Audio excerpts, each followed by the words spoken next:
Hola, buenas tardes. Los saludo cordialmente a todos y agradezco a Ricardo por haberme invitado en esta tarde mágica. Y digo mágica porque se trata de Gamaliel Churata, que es un poeta mágico, es un mago, es el inventor del pez de oro. No digo que sea creador del libro El pez de oro, sino que es el inventor del pez de oro, que es una entidad divina, una entidad mítica, una entidad que sirve para explicar el mundo llamado el mundo andino, aunque yo no creo en el mundo andino, ¿no? Yo creo que existen muchos mundos andinos. Eso de mundo andino es una creación de los antropólogos norteamericanos que desplazaron a la palabra indio. La palabra es indio, ¿no? Pero la palabra indio era una palabra peligrosa, es una palabra política. En cambio, la palabra andino homogeniza a los gamonales, a los hijos de los gamonales, a los quechuas, a los aymaras, a los, como la palabra mestizo, que es otra palabra que sirve para maquillar lo que somos en realidad, que somos indios. Los mestizos y los andinos solamente existimos en el Perú. En España somos indios, en Francia somos indios, para los norteamericanos somos indios. La presencia de Gamaliel Churata y su obra es un trabajo en expansión, donde están comprometidos y participan investigadores, estudiosos de diferentes partes del mundo. En 1968 comienza esta épica de reconocimiento a quien la crítica peruana lo negó en todas sus formas, en todas sus voces. Churata durante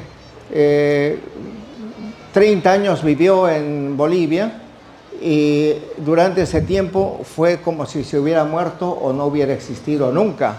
Y cuando regresa en los años 60, regresa como un desconocido, un absoluto desconocido. Y después de su muerte, los críticos, los estudiosos, simplemente lo ignoran, ¿no? Lo invisibilizan. Y Lima es una ciudad muy especial donde se invisibiliza al que no se le quiere, aunque años más tarde se le reconozca. Es el caso de Vallejo, que tiene un reconocimiento tardío, de Oquendo de Amat, que tiene un reconocimiento tardío, de César Moro y de todos los grandes escritores que la gente se asegura que tiene que estar bien muerta para poder recuperarlos y reconocerlos. Entonces, Churata, digo que desde 1968 tiene un reconocimiento lento y en este momento existe una cierta euforia por Churata. Tal es el caso que en esta feria se presenta el libro de Ricardo y también se presenta el libro de Ricardo Badini, que es el gran difusor de su obra en Europa y en Italia. Y yo creo que los libros sobre Churata, sus antologías, comentarios, van a seguir apareciendo. Y lo más importante, van a seguir siendo reconocidos ya no como un escritor provinciano de segunda categoría, de segunda línea, sino más bien como uno de los grandes poetas del Perú de todos los tiempos. Ricardo, en su hermoso prólogo, de este hermoso libro, quiero decir que es un libro muy bonito. Quienes no lo tienen y lo van a tener, se van a encontrar con una edición muy linda. Es una pequeña joya, es una obra de arte. Creí que solamente le habían hecho a Ricardo esto, pero es una colección de la editorial Valdelomar, donde hay libros muy bonitos como Balseros del Titicaca de Emilio Romero, que también está preciosamente hecho. Es un libro muy, muy bonito, que bien se lo merece Churata. Y decía que al finalizar el estudio introductorio, Ricardo dice: en el caso de esta horcopata antología poética, Gamaliel Churata sobresale por fin como escritor mayor del grupo y en general del vanguardismo puneño, más admirable y trascendente aún, con una microlengua y universo creador únicos que el deslumbrante Carlos Oquendo de Amat. Más aún que el deslumbrante Carlos Oquendo de Amat. Oquendo de Amat es un poeta que ha trascendido las fronteras. Después de Vallejo, es el poeta más traducido a otras lenguas. Por ejemplo, últimamente acaba de ser traducido al turco y al rumano, ¿no? Ha sido traducido al japonés, al árabe, y entonces ser más importante que Oquendo de Amat es ubicarlo en un sitial que era imprevisible dentro de esto que no solamente es la poesía peruana, sino la poesía latinoamericana y la poesía en lengua española, porque finalmente esto de la globalización y de las redes ha permitido reconocer que la poesía peruana es una poesía exclusiva, bella, y que es un verdadero templo y una nave de navegación profunda. Toda antología habla no solamente del antologado, sino también del antologador. En todo caso, Ricardo escribe y publica esta antología de Churata y de los indigenistas, ¿no? Que va a despertar, va a invitar al público a reconocer una poesía extraordinariamente bella, pero también de gran sabiduría.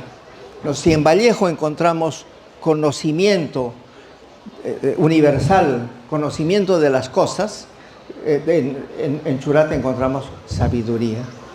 Es un viejo sabio, por eso decía que es un mago, un magicián, y eso es maravilloso. En 1998 yo hice una pequeña antología de poesía puneña, donde por primera vez reconozco en esta antología a los trenos, porque la complejidad y la diversidad de elementos que tiene el Pez de Oro y toda la obra de Churata nos lleva a diferentes registros, ¿no? En eso es comparable a Joyce, a James Joyce, ¿no? Es una poesía que tiene géneros, ritmos, especies literarias inauditas, inconcebibles, y entender y contemporizar y organizar esta diversidad, ¿no? Esta diversidad de matices, de tonos, es absolutamente complicado. Dentro de esos registros están los famosos trenos, ¿no? que es la poesía lírica griega, que Churata seguramente la aprendió de Platón y de los clásicos griegos, a quienes conocía y leía con absoluto conocimiento. Y entonces, dentro de los trenos, en el 98 yo ya había reconocido que Churata conocía esta manera de poesía en prosa, pero cuyo ritmo nos lleva a conocer un momento de la esfera humana. Por ejemplo, tiene un treno donde habla de una lagua de lepras, ¿no? Entonces, la complejidad aquí viene, una lagua de lepras. Entonces, ustedes se preguntarán, ¿qué puede ser una lagua de lepras? ¿No? Una lagua es una sopita que el campesino se toma en la mañana o en su desayuno, que es una sopita de chuño o de maíz o una sopita de cualquier producto, ¿no? Es una sopita tenue, a veces con carne y a veces sin nada. Es una sopita de soledad. Entonces dice, una sopa de lepra, ¿no? Que la lepra es una enfermedad dura, es una enfermedad de las más crueles que ha azotado a la humanidad. Pero Churata se toma esta sopita de lepras, ¿no? Él se alimenta de la sopita de lepras. Y entonces uno se pregunta, ¿qué son las lepras? ¿Se tomará verdaderamente esta enfermedad que se cura en el leprosario de San Pablo en Iquitos? No, la lepra en este caso es una metáfora. La metáfora que simboliza el extraordinario dolor, el extraordinario sufrimiento, ¿no?, que es la colonia, ¿no? El pensamiento, el sentimiento, el hábito colonial. Entonces, Churata se alimenta de ese hábito colonial para poder escribir. Si Vallejo habla del dolor humano, de la especie humana, Churata habla del dolor, del sentimiento, del sufrimiento indio. No es de toda la especie, sino el ser indio, el ser víctima de la colonia, el ser parte de la expoliación, de la explotación, del desaire, del racismo europeo. Eso es la lepra, ¿no? Es la lepra que llevamos, es la lepra que llevamos todos los peruanos, ¿no? Y es de esa lepra que todos de la cual nos habla. Y entonces en los trenos, ¿no?, que son muchísimos, ¿no?, son más de 58 trenos. En los trenos habla de diferentes puntos, pero a partir de este tema, que es la sumisión, que es la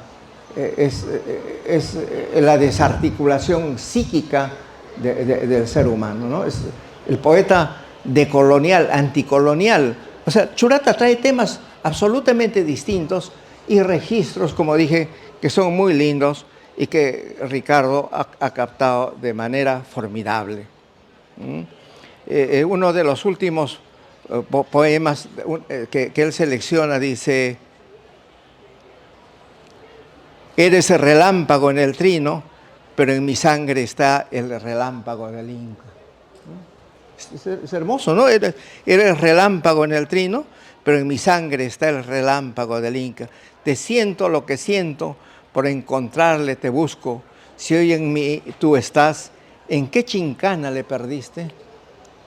La chincana es uno de los elementos, uno de los leitmotivs más importantes que compromete no solo a la espeleología física, sino a la espeleología de la estructura humana.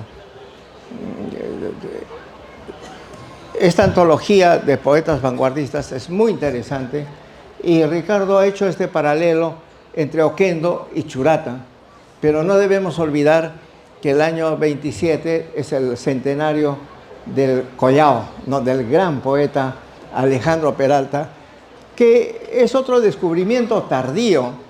Cuando se habla de los ultraístas latinoamericanos, se habla de Girondo. Yo creo que es un poeta más interesante, más lúcido, con más figuras, con más cuerpo que Girondo. Entonces, estamos también ante la expectativa del descubrimiento de Alejandro Peralta, que por casualidad hermano de Gamaliel Churata. Voy a dejar el micrófono a Ricardo, que va a decir cosas más interesantes que yo.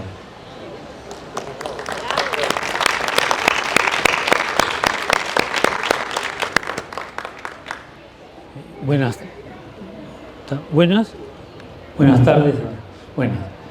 Quiero comenzar agradeciendo en primer lugar a los que han hecho posible este hermoso libro, ¿no?, que lo ha publicado la Biblioteca Abraham Valdelomar, que dirige Alberto Benavides Ganosa, mi amigo desde los años universitarios, incluso antes lo conocí, pero lo traté más en universidad.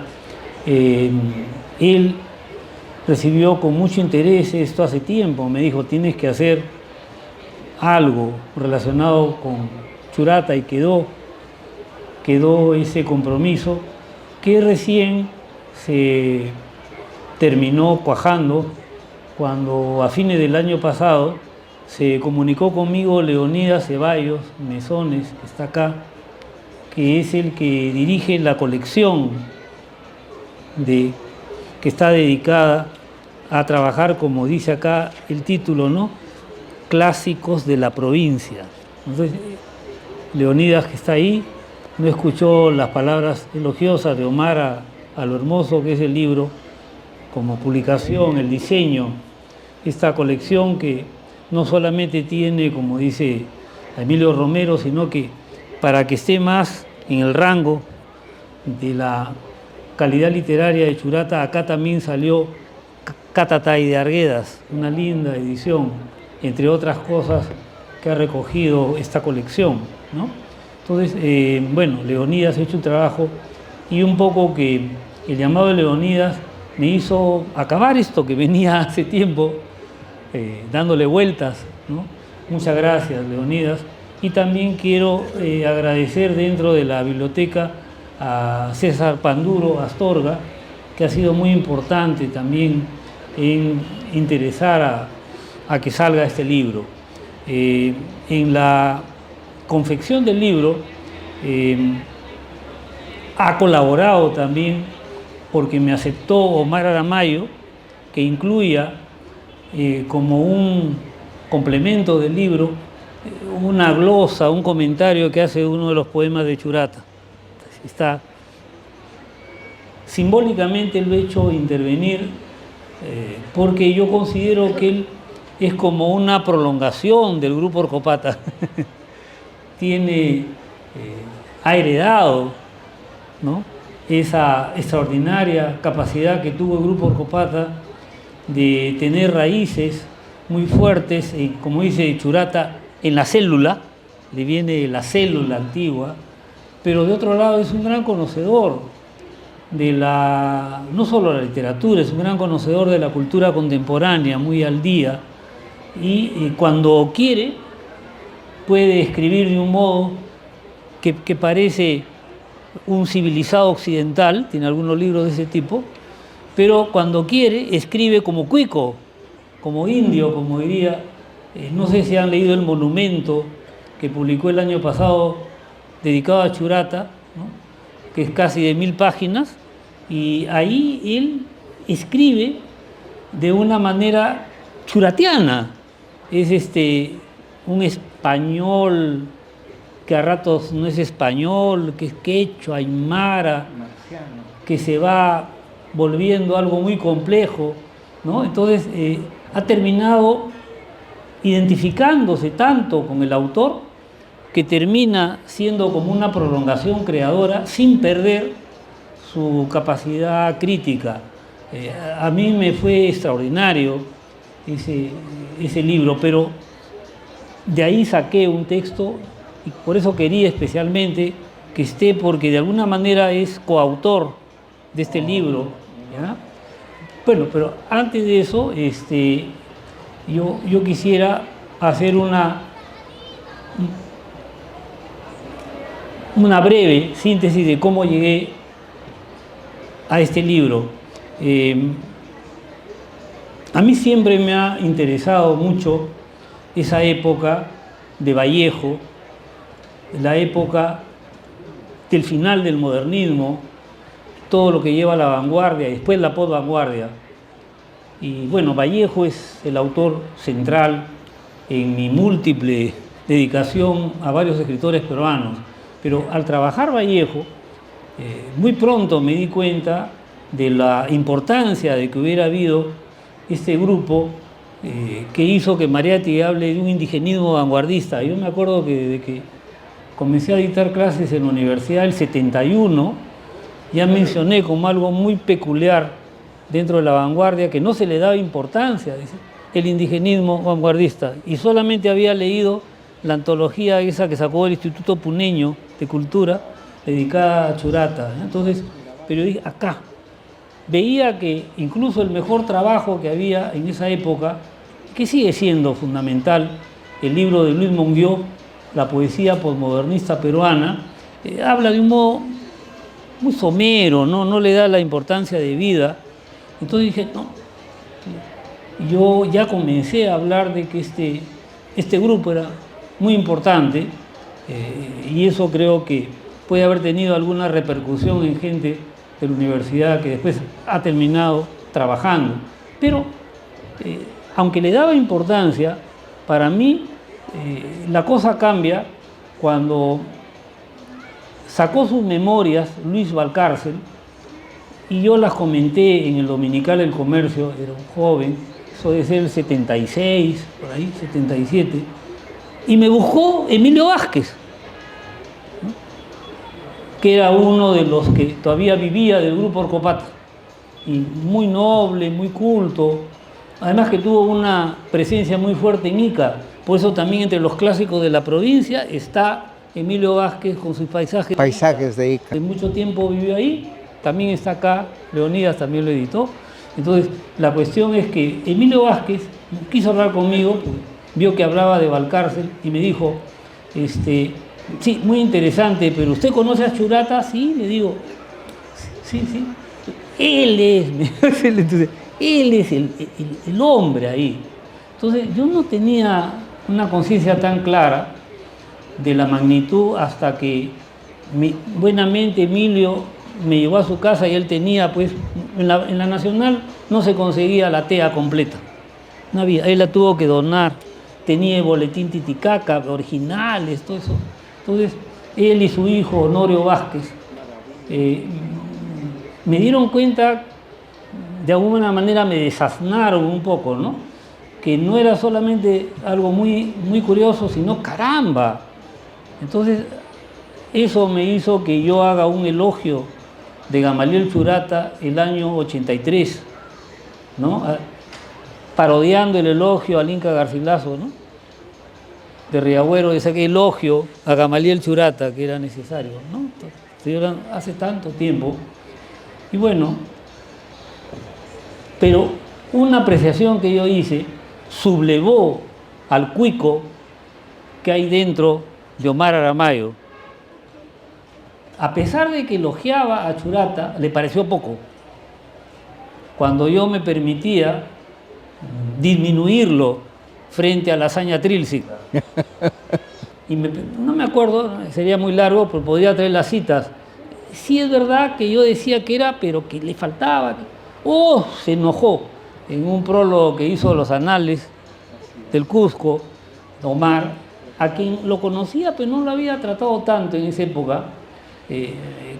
Poco menos me trató de, no sé, de un extranjero, un intruso que no conoce ese mundo, ¿no? Entonces, que cómo podía hablar. Entonces me remeció eso de Omar, que yo respetaba. Digo, caramba, todavía no lo percibo en toda su magnitud. Ese jalón de orejas me chocó, y entonces de ahí viene que yo he ido cada vez más interesándome, un poco rápido, y por eso toda la avalancha de trabajos que han aparecido sobre Churata, sobre todo a partir de los 90, hay algunos previos, ¿no? Y el que, me disculpas, el que incluso otro puneño que es José Luis Ayala, me pidiera, no entro en detalles ahí, puneños, pero Ayala me dijo que le haga un prólogo a su Pez de Oro. Y Ricardo Badini me pidió un prólogo a Resurrección de los Muertos, ¿ya? Entonces, de ahí también estuvo. Yo he estado también por ese otro lado, ¿no?, el lado Aramayo, ¿no?, y el lado Ayala. Son así. Así como uno dice, el camino de Swan, el camino de... Dos. Pero ambos de distinta manera incentivaron. En el caso de Ayala es que me pidió cosas, eso me obligó a trabajar.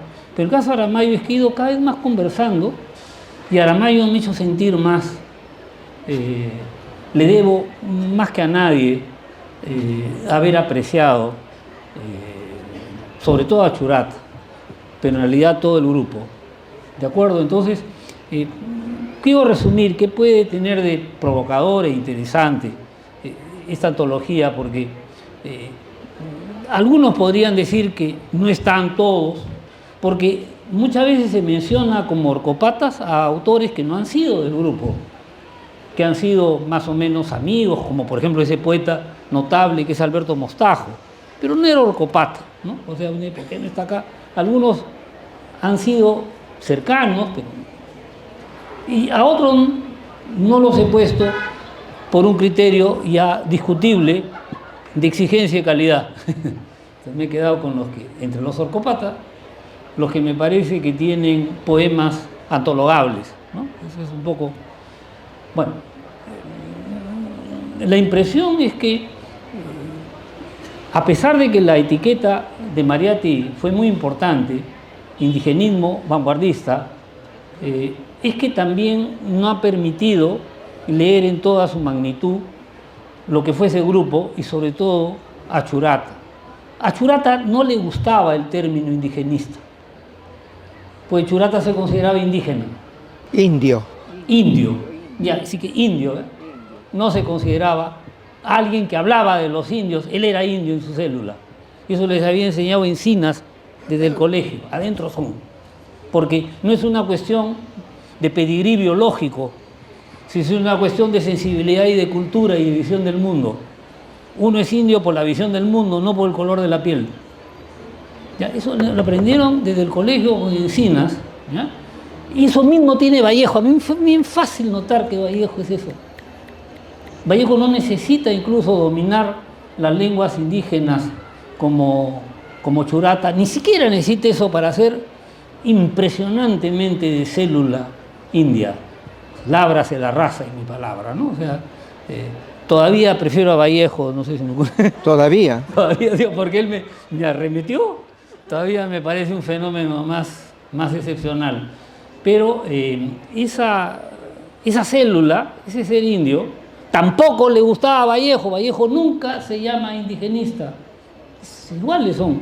Cuando hubo la famosa polémica de Mariátegui y Sánchez, hay un artículo, se nota que le molestaron. Vallejo, ¿tú qué opinas? Y saca un artículo que es Los escollos de siempre, ante esa gente cuadriculada. Será muy bonito, después le va a gustar a Tomás Escajadillo y a Antonio Cornejo Polar, y adoptan la idea de Mariátegui de que la literatura indígena es la que hacen los indios, que consumen los indios en lenguas indígenas. En cambio, los indigenistas no son indios, hablan de ellos y escriben en lenguas no indias y en circuito escrito. Eso después lo va a desarrollar primero Escajadillo y después Cornejo Polar, que ha tenido más desarrollo. Obviamente lo formuló mucho más que el propio Escajadillo. Vino después, pero lo formalizó mucho más y ha sido muy importante, no le niego. Pero eso no lo aceptaban ni Vallejo ni Churata, creo, los más importantes. Porque Vallejo dice, es cuestión de sensibilidad. ¿Se tiene sensibilidad indígena o no se tiene? Y no es cuestión de color de la piel. Estos que están discutiendo, que están... ¿Se es o no? Así como a Vallejo, ¿se es vanguardista por sensibilidad o no se es? Entonces, eso, cada vez he visto más esa comunión profunda. Y entonces Mariátegui los califica, pero Churata nunca se identifica con pertenecer a una corriente indigenista, sino con una tarea más complicada, hacer que hable la vieja célula india que viene desde los atlantes a través de él, una especie de inconsciente colectivo, que se ladre todo eso, ¿no?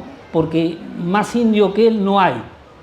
Y su gran modelo textual, no en el periodo inicial, cuando comienza su labor, sino en el momento que ya está en Bolivia y retoma el pez de oro que se había, ¿no? Y ya lo amplía, fue leer a Guamán Poma. Las cosas con su nombre en una exposición tan breve. El gran ejemplo fue Guamán Poma, ¿no? Entonces, frente a eso, ya lo que me interesaba en la antología era rescatar eso, ¿no? Primero discuto la inadecuación del término indigenista para ellos. En segundo lugar, que hablar de vanguardismo también habría que matizarlo. Ya Ricardo Badini con esta Mansura han hecho notar que Churata es vanguardista por actitud, pero no porque utilice las técnicas y los recursos del istmo tal, ¿no? Si se trata de encontrar los recursos formales que caracterizaban las vanguardias, destaca mucho más Alejandro Peralta. Y por eso durante mucho tiempo lean las historias, el típico poeta que te señalaban al hablar del grupo Orcopata era su hermano, Alejandro Peralta. Y parecía que Churata era más bien prosa, pensador, agitador. Nunca han negado que él era la figura central del grupo, pero nunca lo presentaban, que él era el gran poeta del grupo. Eso es lo nuevo, eso es lo nuevo. Es que más fácil, con todos los méritos que tiene Peralta, sobre todo, tú estás hablando del Peralta que vale más la pena, que es de Ande y el Collao, porque los poemarios que publica con los años ya no nada que ver. Efervescencia. Otra es una gran diferencia con su hermano, mientras que Churata cada vez se vuelve mejor, Peralta cada vez va perdiendo la fuerza inicial, ¿no?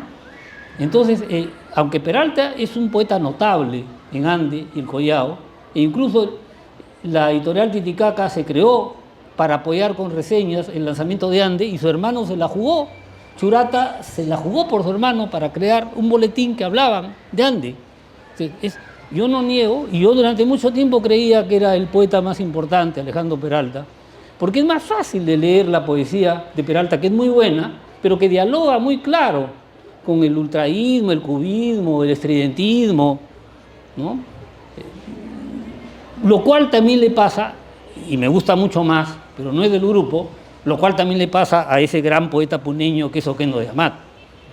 Que yo venero a Oquendo de Amat más que a Peralta, que a Alejandro, y además el poemario 5 metros de poemas creo que es el poemario más publicado, el poemario peruano con mayor número de ediciones, quitando a Vallejo. Solo Vallejo le gana. La cantidad de ediciones que hay de 5 metros de poemas es apabullante, no solo traducciones. Es una joya, ¿no? Una joya. Fíjate qué provocador. Soy, les encantaría a Churata eso, en decir que Churata es mejor que ese. El autor de 5 metros de poemas es extraordinario, es un gran poemario, pero es un poemario con los modos de la vanguardia. En cambio, Churata se parece más a Trilce. No se puede clasificar. Y se parece más que a Trilce al Vallejo, que evoluciona a poemas humanos, que va pasando de la vanguardia a la posvanguardia, que va llegando hasta esas cumbres que son España, Pártame este cáliz, y toda la producción en prosa de Contra el Secreto Profesional. Bueno, lo que voy es que ahí yo releo. Primero que Churata no es solo vanguardista, también es postvanguardista, es más complejo. Acá el amigo, usted cree que soy entusiasta, lean su libro. Es de los que más sostiene que el pez de oro se puede comparar con el Ulises de Joyce. Eso ya son palabras mayores, oye. Absolutamente. ¿No? O sea, lo más joyciano que ve.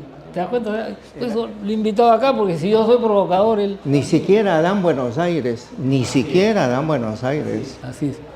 O sea, el trabajo verbal lo compara con Joyce. Entonces, bueno, yo creo que era necesario esta antología que rescata buenos poemas de todos, pero que sobre todo aprovecha que cada vez se ve más no solo los poemas que publicó en vida, dispersos la mayoría, y que los ha recogido Mauro Mamani en una suma poética, sino que también dentro del Pez de Oro hay muchos poemas, aparte de que muchos de los tres no son poemas en prosa, gran parte es poético, el Pez de Oro, y se ha logrado publicar póstumamente Quirquila de la Sirena, que es un poemario extraordinario que a través de Badini se ha dado a conocer, y que es lástima que se notaba que le faltaba terminarlo, pero así como está, manuscritos, es de una belleza y una originalidad fulgurante. Entonces, cuando uno lee todo eso, ¿no? Yo he tratado de ser honesto y creo que, como ya lo leyó ahí Omar, es el poeta más grande del grupo Orcopata, siendo muy bueno Alejandro Peralta, teniendo también poemas estupendo los otros de acá. Por ejemplo, Emilio Armaza, que rápido se peleó y se largó, es un muy buen poeta, falo, ¿no? Por destacar algunas de las cosas, ¿no? Pero no, Churata es otra cosa. Sin falo, ¿no? Si hubiera escrito los 5 metros. Es otra cosa, ¿no? Entonces, una frase, porque el tiempo puede ganar, creo que me conocen, saben que soy un poquito desbocado, exuberante. Debe venir mi célula de familia que viene del... ¿Cómo le llamo? Viene de la sierra de Cajamarca. Yo también tengo mi lado. Soy un limeño, pero con célula serrana. Entonces, rápidamente. Eres un indio de Cajamarca. Así es. Dicen. Bueno, de ahí era Antenor Orrego, de Cajamarca, medio pariente mío. Antenor Orrego, gran lector de Vallejo, ¿no? Que me enseñaba a leer a Vallejo. Entonces dice, yo pongo acá, dice, y es que Vallejo, José Carlos Mariátegui y Churata entendieron que el vanguardismo no era solamente un conjunto de recursos estilísticos, ausencia de signos de puntuación, versos enteros en mayúsculas, abandono de la métrica regular y de la rima, exploración del efecto visual de la diagramación, entrega al automatismo psíquico o liberación de la metáfora de los nexos realistas o lógicos, etc., sino, por el contrario, que era un movimiento hondamente enlazado a la crisis de todos los paradigmas en que había reposado hasta entonces la cultura occidental, entre comillas, estéticos, éticos, epistemológicos, lógicos, teológicos, económicos, políticos, etc. Por ello, implica una actitud de ruptura radical, una sensibilidad verdaderamente nueva a la vanguardia de lo que el futuro debía ser, ¿no? O sea, Churata es el que mejor acompaña a Vallejo como creador literario y el que mejor acompaña a Mariátegui como pensador de esa época. Churata, y eso que Vallejo no es poca cosa como pensador, ahí sí creo que Churata es más que Vallejo. Absolutamente. Como pensador, no, Vallejo no es cualquier cosa. Vallejo también defendería acá las ideas que hay en el arte y la revolución y todo. Vallejo también se las trae, ¿eh? Cuando digo que Churata es desde el punto de vista del pensamiento, acá lo pone casi el más grande filósofo de América Latina para Omar, es una talla, el que mejor acompaña a Mariátegui en su visión, entendieron la vanguardia adentro. Por eso Vallejo, por ejemplo, tiene limitaciones para apreciar el movimiento surrealista que no tienen ni Mariátegui ni Churata, ¿no? Son más amplios. Pero como trabajo de lenguaje, Vallejo, ¿no? Y el fenómeno que es Churata. Entonces, digo, dentro de eso, esta antología quiere invitar. Y por ejemplo, hago notar, ya para terminar y ser provocador, porque hay que tratar de ser como era este autor del alfabeto de lo incognoscible que es Churata, ¿no? Admirándolo Vallejo, admirándolo Mariátegui, conociéndolos y todo, a Churata le chocó que no le dieran la importancia de vida, ¿no? Aquí lo recojo. O sea, Vallejo no se expresa como él esperaba cuando critica la antología que publicó Alberto Hidalgo y que de modo mañoso también la presentó como si lo hubiera hecho sin sinvergüenza Hidalgo, ¿no? Pero bien provocador. Y ese sí es el vanguardista ahí en el sentido más dinamitero y escandaloso, ¿no? Se atreve a atribuírsela también a Huidobro y a Borges, el desgraciado la hizo solo, ¿ya? En esa antología generó la cólera de Vallejo, de que la mayoría de esos poetas no tenían sensibilidad, se burla. Y le ofendió a Churata porque no hacía ninguna excepción con el grupo Orcopata. Le chocó, no se da cuenta que nosotros, yo me doy cuenta que tú eres indio adentro, tú no te das cuenta que yo también, le chocó, y le chocó que en su extraordinario séptimo ensayo, Mariátegui, el proceso de la literatura, no le dé importancia tampoco, colaborando o sea, debe haber sido bien chocante, pónganse a pensar en la época. Se sentía que quizás los que más lo podían entender le daban un rol secundario, ¿no? Mi impresión a profundizar es que aunque eran heterodoxos y muy abiertos, Vallejo y Mariátegui, ¿no? Y cuando subieron el marxismo no lo hicieron al pie de la letra ni cosas de ese tipo, ¿no? Extraordinarios. Yo adoro a Vallejo y también a Mariátegui. De todos modos, le sacaba roncha, creo, tanta indianidad de Churata. Que Churata hable de que vienen de los Atlantes, tanto mito, creo que les costaba entender que el pensamiento mítico puede ser también revolucionario. Y eso que lo atisba Mariátegui, ¿eh? No hay revolución sin mito. Pero no lo dice con osadía de Churata. Churata sí se da cuenta, más claro que... Y mucho antes que se dé cuenta Arguedas, mucho antes. Y mejor. Y que entienda que no hay oposición entre el pensamiento mítico y una mentalidad revolucionaria, una mentalidad de ruptura. Entonces, a Churata le choca porque de sus contemporáneos que podían haber entendido, como si lo trataran de un fenómeno un poquito peculiar, simpático, regional, no exportable. Y eso me da cólera, divina. Una de las pocas cosas que le tengo cólera a Vallejo y a Mariátegui es que no supieron apoyarlos y Churata se sintió solo. Qué terrible, ¿no?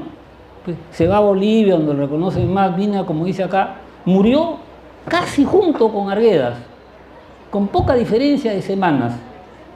Él murió, se mató a Arguedas, en pocos meses los dos, pero mientras que Arguedas, con toda razón, fue un acontecimiento, su muerte, ¿no? Churata murió de pobreza.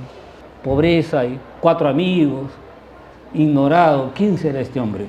Bueno, ese hombre es uno de los más grandes escritores peruanos del siglo XX, ese hombre.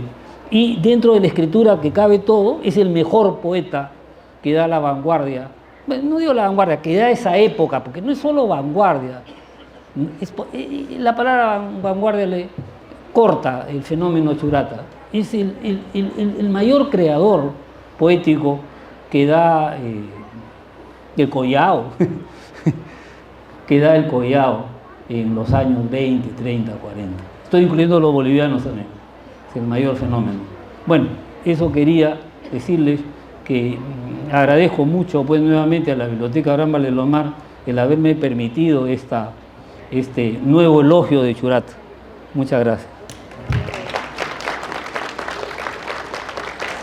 Y yo quiero, no pueden irse ustedes sin escuchar un poema de Churata.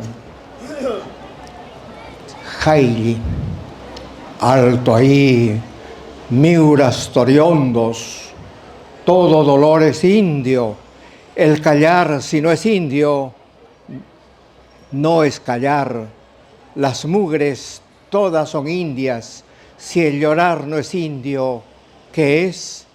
El temblor es indio, toda hambre es india, los infiernos son indios, no hay esclavitudes sino indias, los puntapiés se hicieron para el indio, las cadenas quieren indios, el indio es un dios humillado, los hombres ocultan un indio adentro, arco y flecha es el indio, bestia, te llaman indio.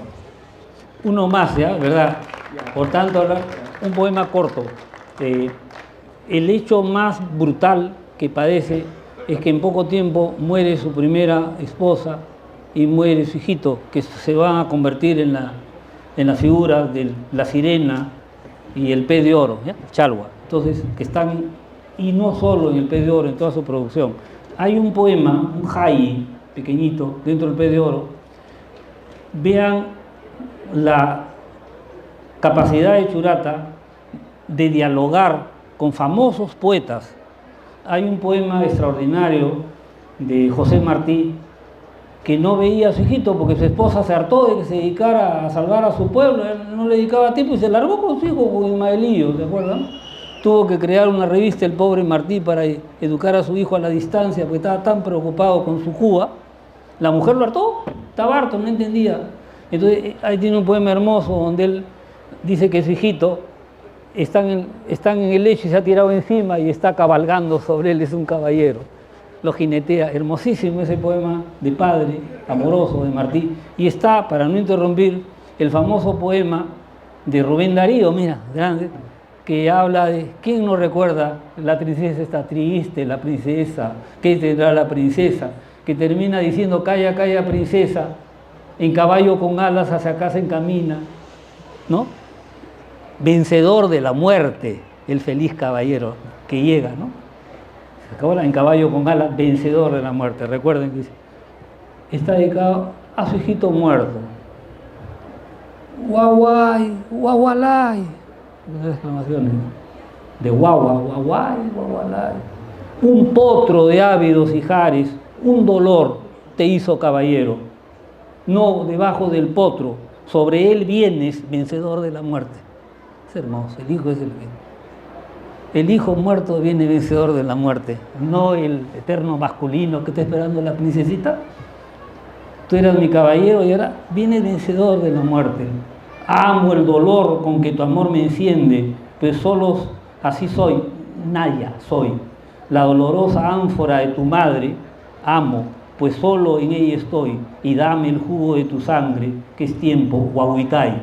Entonces esa ternura, además el erotismo de Churata, el único que acompaña al erotismo de Trilce, habla de la cópula con una, bien claro, no, bien claro, si entiendes el lenguaje, habla, no oculta, pero con un lenguaje, una microlengua que obliga. Por eso acá he extraído del propio Churata un guión lexicográfico, todas las palabras que emplea para tratar de entenderlo. Dense el trabajo porque se pierden mucho al no entender las palabras que emplea Churata, que hay un guión. Sí, Omar, bueno, es... Y este último, Haydn. Churata también renovó la poesía quechua, ¿no? Pues todos sabemos que es un hayi, que el hayi es una especie andina, una especie del quechua y el aymara, y este hayi. Y yo pienso, ellos corren, reposo yo, ellos engendran, corriendo estoy quieto, engendrando me engendran. Somos lo estático que late estético. En la inmensidad hervimos. Nos dan energía, energía damos. Soy astro, asteroide, árbol soy, líquen. Ellos lujuria, yo la esperma que incendia la caverna.